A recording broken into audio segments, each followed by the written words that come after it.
Not even Atarka's commands. No, he's just burn. He's just Boros burn. All right. Yep, and Hoogland has made some adaptations. I don't believe that he was playing Big Game Hunter before Eldrazi Winter rolled around, so that one's not... you don't think so? That one's not going to be so hot against burn, so... How about Obstinate Baloth in the main? So that's something which I imagine is also because of Reality Smasher, but hey, that's going to be pretty good against burn too. Yes, it happens that gaining 4 life is pretty strong against a deck that's just going upstairs with red spells. 4 life is quite a lot. They can Skullcrack you, they can Atarkas command you, but even still, you do force them to have it, and you have a 4/4. 4/4s are just very good against a deck like Burn. They don't have anything that's that big. Remember, Jeff Hoogland, a runner-up finish in Star City Games Cincinnati in Modern just this year. So we're underway. Christopher Spurlock, Jeff Hoogland. It'll be a turn 1 Monastery Swiftspear from Spurlock. Hoogland, in fact, top-8'd both of the Modern Opens so far this year. The only tournaments he's failed to top-8 have been standard events. Top-8 at regionals, too, I believe. Yeah, so has been just quite a force with this Kiki Cord deck. 3-0 start today. Now, he did come off 2 buys, but showing no pace of slowing down. He was a bit concerned about Eldrazi, but looks like he hasn't lost to anything yet, so. We'll see if he can hold out against it. Turn 1 Birds of Paradise for Hoogland. That is the blacked out border on a typically white bordered printing. Yeah, I was wondering, I was like, what set is that actually from? I mean, maybe some of the foreign language printings are black, or is this a white bordered card plus a Sharpie? This is an 8th edition card that is typically white bordered. It wasn't Sharpied. I believe that he actually had an Altruist take care of this. So he didn't just, grab the Sharpie and scuff up his table or whatever. How do you do that to your cards? I know you like to talk about having really nice decks. I am pretty strongly against altars. If I still played Commander, I'd probably have some altars in my Commander deck. There's some cool altars I like. The extended arts, they don't do it for me. Favorite altar that I've ever seen was the Diabolic Edict, where Boba Fett's being thrown into the Sarlacc pit. That's great. Stuff like that I think is really cool. I don't bring it to tournaments. I try not to mess around too much. Path to Exile will take care of Eidolon of the Great Revel. Jeff's going to do that before playing his Spellskite. I think my favorite one I've seen is, when a Players on Shop has a set of Force of Will Smiths, and they're just him from all his different movies. We have Fresh Prince, we have Wild Wild West. Independence Day. Yeah, Force of Will Smith is great. Those were done by Andy Martin. He's a Minnesotan guy. He's just wildly talented. He actually did the art for a playmat that I use. Yeah, really good guy, Andy Martin. So Spellskite, I mean, this has got to be, if you're a Burn player facing down Spellskite game 1, it's got to feel a little bad. And it will eat a Swiftspear swing plus a Lightning Bolt. So Spurlock will take care of it, but Hoogland gets through the turn without taking any damage. I believe that Lightning Bolt actually went upstairs, and there's going to be some kind of follow-up to deal with the Spellskite. I would guess a Searing Blaze, but I don't know. We'll get confirmation on that. That would be big. Jeff is at 15 already. He did take 1 off the fetch land, 1 off a Swiftspear, 2 from the Eidolon. Yeah, you're right. That went upstairs. Jeff's down to 12. And then here's another Eidolon. I think Jeff did not block the Swiftspear. Is that right? No, he blocked. No, you're right. It's a block. We just shot it upstairs nonetheless. Yeah, perhaps baiting Jeff into redirecting to the Spellskite. Okay. Unclear. It's possible that he had a Searing Blaze, and I don't know. The line's a little weird to me. All right, well, Jeff will play Courser of Crewfix, go down to 10, then play a land and go up to 11, pass the turn. There's a Court of Calling on top of Jeff's deck. If you're Chris Spurlock, you have to be somewhat concerned about that card. Yeah, Court of Calling is very similar in a lot of ways to Demonic Tutor, especially when you're bored. You can just control this many creatures. You're just searching for something and paying its casting costs. There's an extra green being invested, I suppose, but again, very similar to Demonic Tutor. Also, just that Convoke ability to tap creatures that don't normally tap for mana. Pretty huge. Swing with 2 Swiftspears from Spurlock. It'll be blocked by a Courser and a Spellskite. Chris will Lightning Helix upstairs. Jeff will drop to 8, but both those creatures will be blocked. Not going to be able to get any damage across. Yeah, this is not a very good spot for Spurlock, especially considering that his own Eidolon is pressuring his life total as well.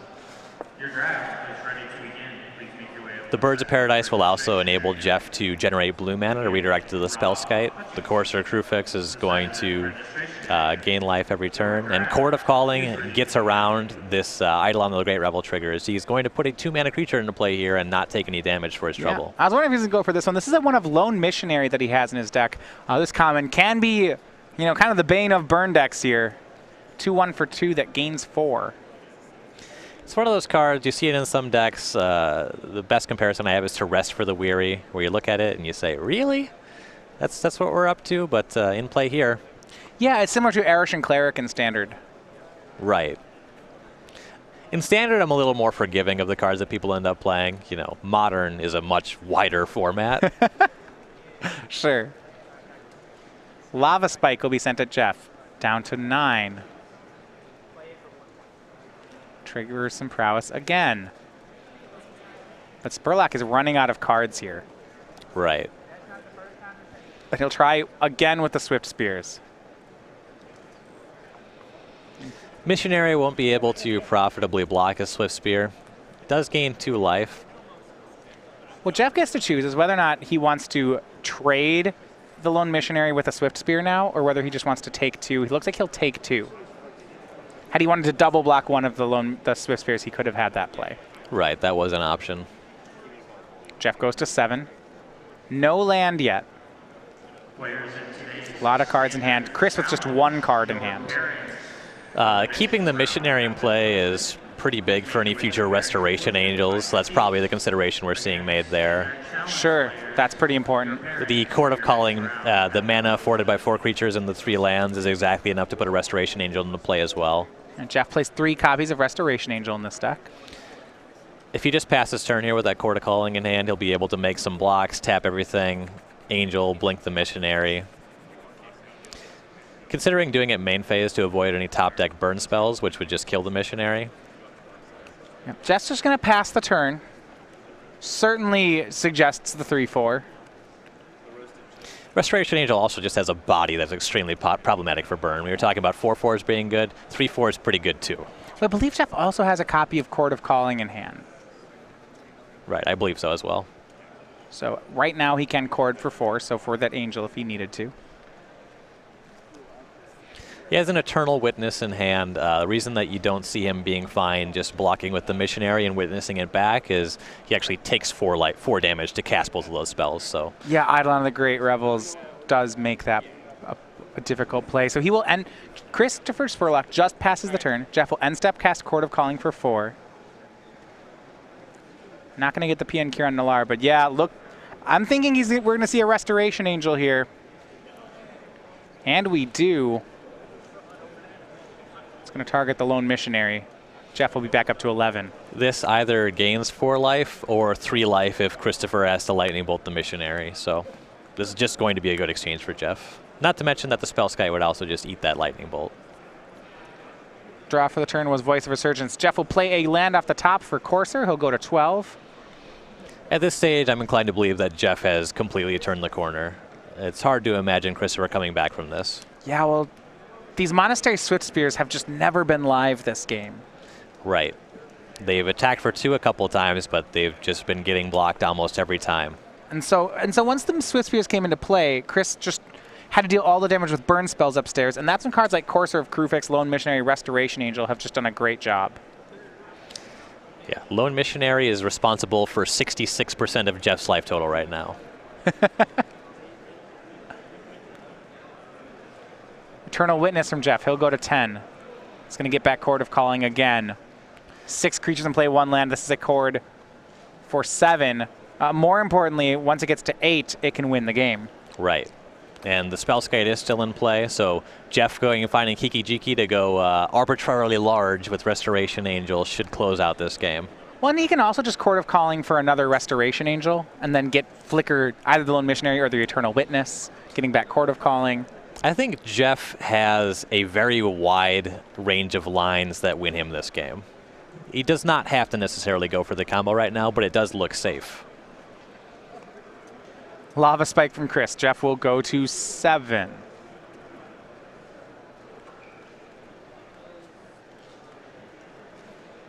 Jeff points out Chris does have You know, Eidolon trigger will put Spurlock down to 12.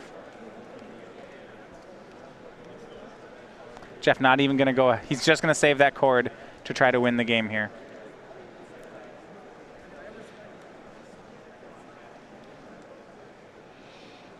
Replacing a damaged sleeve here, it looks like. Yeah, good thing to keep up on. That stuff inevitably happens. Now we're going for that main phase chord. That's for 5. Yeah, that's for SCGKY. That's some lethal chord of calling. And here's the Mirror Breaker. It's going to target the Restoration Angel, and Spellskite's going to watch the whole thing go down. Combo will make an army of angels that will swing for the win. Jeff Hoogland up 1-0 on Christopher Spurlock. Yeah, there was really nothing that Spurlock could have done to come back from that. Even the Restoration Angel on its own, if Jeff is just up to nothing else, that threatened to just win the game in a couple attacks anyway. Going to the sideboards, we're going to start with Chris Spurlock. He has 4 Destructive Revelries, 3 Ensnaring Bridges. You have to imagine that's for the Eldrazi deck. 3 Path to Exile, 2 Searing Blood, 2 Skullcrack, and a Deflecting Palm. What are we liking here?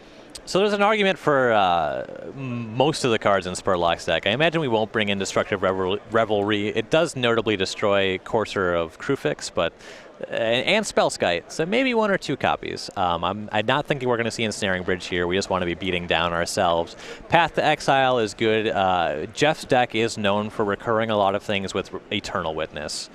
So actually exiling threats is kind of a big deal. I'd like Searing Blood. It kills a lot of the creatures in Jeff's deck, and when you have to aim a removal spell at a creature, doing 3 damage to Jeff's face is huge as well. Deflecting Palm don't like so much. Yeah, Spurlock's decks get relying a lot on Goblin Guide and Monastery Swiftspear to get damage across. It seems like, based off that last game, that he's going to need to help those creatures along with spells like Searing Blood if he actually wants to get at Jeff. Right, and the Path to Exile is going to be huge at dealing with the 4 toughness creatures. All right, Jeff's side of the board, he has a Spellskite, a Scavenging Ooze, a Revoker, an Eidolon of Rhetoric, a Sin Collector, Reclamation Sage, Fulminator Mage, Shriek Maw, Stony Silence, Lightning Helix, and Dismember. So we saw Spellskite was very good in Game 1. Doubling up on that just makes sense. Scavenging Ooze gains life, so that one's pretty good here. Sin Collector will be able to pluck a card out of Spurlock's hands. A nice little addition to the toolbox. Shriek Maw is probably a little slow for this matchup. I don't think we want that just to deal with Eidolons and Goblin Guides. Lightning Helix, of course, is a slam dunk here. It's a removal spell that gains life. Or you can just use it as a sort of a counter spell for a Lava Spike. Well, sports fans, if you're making the trip out to Philadelphia next weekend, we have a thing we are excited to announce over at Star City Games. That's a deal we have with the Philadelphia 76ers. They are hosting the Washington Wizards at the Wells Fargo Center on February 26th. That's the Friday before our open. To learn more about this, if you want to head to the game, we have secured a special deal on tickets. So get them at a discount by visiting scg.im/NBA with the promo code SCGPhilly and make it over to the game. I know that Cedric Phillips will be there. Yeah, definitely. First the basketball game, then there to play in the Open. Right, so if you already have a flight booked for Philly, you live in the area, check out these ticket deals. This is a pretty awesome promotion, actually. You don't see things like this in Magic very often, so this is a really cool opportunity. If you were thinking about going to Philadelphia, book your flight accordingly, so you can maybe go check out the game as well. All right, bring back into the match Chris Spurlock and Jeff Hoogland. And Hoogland with Kiki Chord, this seems like a great matchup for him. I know he has been very good at this deck recently. Yeah, I think that a lot of these linear decks in Modern, this is exactly the pairings that Jeff wants. He knows exactly what they're up to. They don't necessarily know Jeff's list. It has a lot of exposure, but it also has a lot of play. He has a really great toolbox against all of these very linear decks. Like we talked about the number of cards that he has that just match up very favorably against the burn deck. The Chord of Calling gives him access to at least 5 copies of all of them. I think he's pretty happy to see match up against any known Modern quantity. And especially a deck with just 1 line of attack like Burn. Right, absolutely. The main deck Lone Missionary is certainly a nod to matchups like these. And what I like about the Kiki Chord deck is just how much you can get off having a 1-of in your main, something like Lone Missionary. I mean, Hoogland didn't draw the 1-of. He corded into the Lone Missionary and then corded into a Restoration Angel for it. So by adding 1 card, it just gives him a complete avenue of attack. Something we see Hoogland do a lot is he finds his 1 silver bullet and then just Eternal Witnesses it a bunch of times. It goes from a card that's problematic to just a string of value that is impossible from your opponent to recover from. Burn player, red sleeves. Fan, not a fan. I pretty much just use the same sleeves week in and week out. So from a personal experience, you know, and I don't mean that I reuse them. I don't mean in a sense of value. I mean like I have bought hundreds of Dragon Shield's purple sleeves. I would just move one deck, de-sleeve last week's deck, put those next deck in the same sleeves. I have a 5K box of old purple Dragon Shields, and they're on my cube. Okay. That's basically where they end up, is on my cube. But yeah, you know, if you're gonna play a burn deck, red sleeve. If you change it up, red sleeves. Yeah, that's fine. Yeah, all right. I think if you're playing burn, you should be as transparent and obnoxious about it as possible. I can respect that. All right. If you play Eldrazi, you just have to have colorless. You have to use sleeves. penny sleeves. Something transparent. No colors are allowed. I like that. I like this. Just let him know. You could use top loaders. I like that. Clack those around.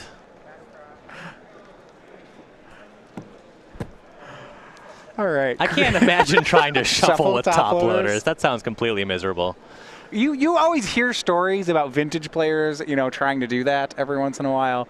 I don't think it's possible. The vintage players that I know riffle shuffle their power, but they're a pretty unique group. They're a pretty unique group. It's one way or another, right? Either you're riffle shuffling it or you're triple sleeving them. Yeah. You're either proud to own it in one way or the other, where it's, look, I can set this money on fire all day, every day, or, oh my God, this is worth more than money in my car. All right, turn one, Chris Spurlock will suspend a Rift Bolt. Does so off Sacred Foundry. Letting his intentions be known. Again, the red sleeves, the burn deck. There were no secrets before this turn. There's also the mannerisms. You know, when you play against a burn player a lot of time, you can just, I don't even know how to quantify it. It's like the guy's shuffling his deck, and you're just like, oh man, he's playing burn. I know it. Yeah. Also, just by the way you shuffle. The way they resolve their spells as well. They play the lava spike and they look at you, and you're just like, I'm not gonna do anything. Does that kill me? If it kills me, I'm dead. They just want to see your face because they want to know that you know that they just lava spiked you. Okay, yeah. Let them know who's boss. Yeah, but that's why they're looking at you on the lava spike, because they want to see it on your face. Yeah. See you get a little red in the face. Yeah. As it were. Yep, I'm ignoring that part of that. This would be a really good spot for a Searing Blood from Spurlock. There's a Blaze, just as good. 3 to the bird, 3 to Jeff. Jeff will go to 14. We saw Jeff, unclear if he top decked the bird or if he was actually just saving points off of his Ravnica lands there. Doesn't want to have to shock more than he has to. That is something you do against burn decks, is that, you know, you'll delay your strategy in a turn to save on shocking yourself. Right. And it seems like the birds, if it's really good against them, is going to die anyway. So why take 2 damage when you don't have to? All right, Chris trying for more incremental damage. Turn 3, it's an Eidolon of the Great Revel plus a tap land. And Jeff, oh, look at this answer. He's going to get her. Evoking Shriekmaw would get around Eidolon. That's adorable. Pay 2 mana for your 5 mana spell. No damage. It's no perfect. damage. Jeff stays at 14. Great play there, Jeff. It's cute. It's cute. Very few people have ever referred to Shriekmaw as cute, but... Oh, that play, you know, you didn't... Yeah. Looks like no play from Chris Spurlock. Not even a land. He'll pass to Jeff, who will fetch on end step. Jeff's mana base right now is Sacred Foundry and Overgrown Tomb. That's 4 different colors with no overlap, so there's definitely some things to think about when you're fetching with this deck. Well, what I like about Jeff here, look, he's gotten 3 Ravnica Shocklands into play, and he's paid 1 life to do all that. That's excellent. Absolutely. Here's Spellskite. No, 4 colors and no blue mana for the Spellskite. No blue mana actually in Jeff's deck. Right, just the Birds of Paradise. Right. Suppose we'll find out if Spurlock has any destructive revelries. And if he's brought them in. Jeff will pass. Does Spurlock have anything on end step? Only 3 cards in Spurlock's hand. Jeff's at 13. That's a tall order to deal 13 points of burn with this kind of hand. Best case scenario is 3 Boros Charms, which would take 3 turns to cast and still be 1 point short. Well, here's 1 Boros Charm. Halfway there. That's no. 3. Oh, that's this is why. This is why you're the math guy. That's not quite. Okay. All right. Good call. You can't redirect that one. No. Well, you can, but there's a way, but it's not happening. You're allowed to pay 2 life with Spellskite as much as you want. If he picks the double strike mode, then we have a shot. Land 4 from Spurlock. That's important because of the landfall ability, is to play those out. Remember, he does have Searing Blazes. We saw that. Right. Since it's a fetch land, you'll be able to sit on the ability to go find a mountain and then Searing Blaze kicked. Scavenging Ooze from Hoogland is a source of life gain. Hoogland does have a Birds of Paradise in his graveyard. And Spurlock has that Eidolon as well. It's a great card then for Jeff. Absolutely. Gains life, and then 4/4. Again, very good against Spurlock. Yeah, and 4 is a number that's... The difference between 4 and 3 is pretty big here. We see that Chris's removal is Searing Blazes and Searing Bloods. Dealing with the 4/4 is somewhat out of the range of the burn deck. I spotted a Lightning Helix in Spurlock's hand, and with that Spellskite in play, and not to mention the fact that Jeff can activate the Scavenging Ooze twice, once and then once in response to any burn spell, this looks like a very good position for Jeff.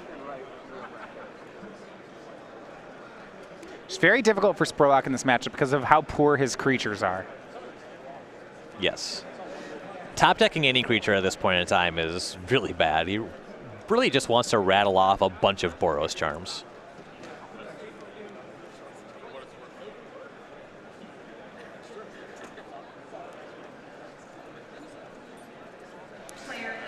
It looks like we're thinking about that Lightning Helix. It's a really awkward spot. The Helix is not getting better. It looks like it's only ever going to gain him 3 life and do 2 damage to Jeff. That's kind of the best case scenario for the Helix right now.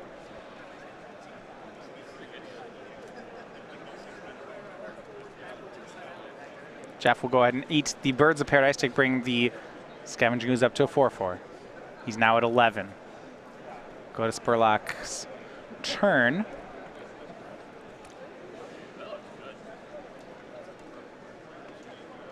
Jeff will go one more. Get rid of the Shriek Maw.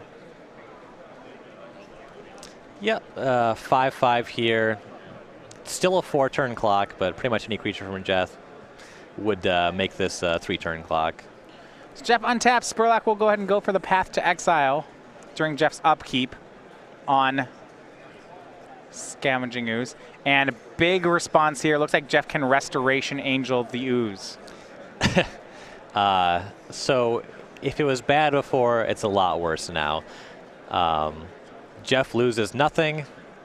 Doesn't get to find a basic land, but that 3/4 again is huge. There's an interesting play here that I would have liked to see Jeff take, but maybe he doesn't want to. He could have redirected the Path to Exile to the Spellskite and then Restoration Angel the Spellskite, and his Scavenging Ooze would have stayed a 5/5. Jeff would have had to go to 10 to do this, and maybe that's not worth it. Yeah, you would have to lose some life. You're basically hedging against Searing Blaze by you making that line. Christopher only has 2 cards in hand, but I think that there is merit to that play. The Searing Blaze here is actually pretty bad. You'll have to activate the Spellskite again in the face of that, and then you're paying 2 for the Spellskite, taking 3 to the face. You probably just have to let the Scavenging Ooze go at that point. Yeah, and maybe that's okay to let the Scavenging... Maybe all of these things said, that's fine, and all Jeff cares about is keeping his life total high, and his clock's not as relevant. So right. I like both. Both lines seem good. They're close as to which one you want to pick. I think we're in another position where Jeff, once again, has a very wide range of lines that will actually all just win him this game. A pass from Spurlock, back to Hoogland.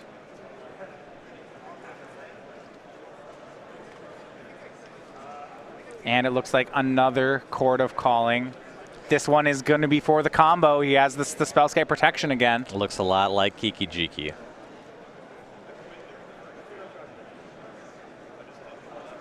Jeff says, what you got? Well, he'll target Restoration Angel. We'll take 2 kill spells. Lightning Helix will go at SCGKY. That one's not going to help at all. Spellskite will redirect. Jeff no longer shy about activating that horror.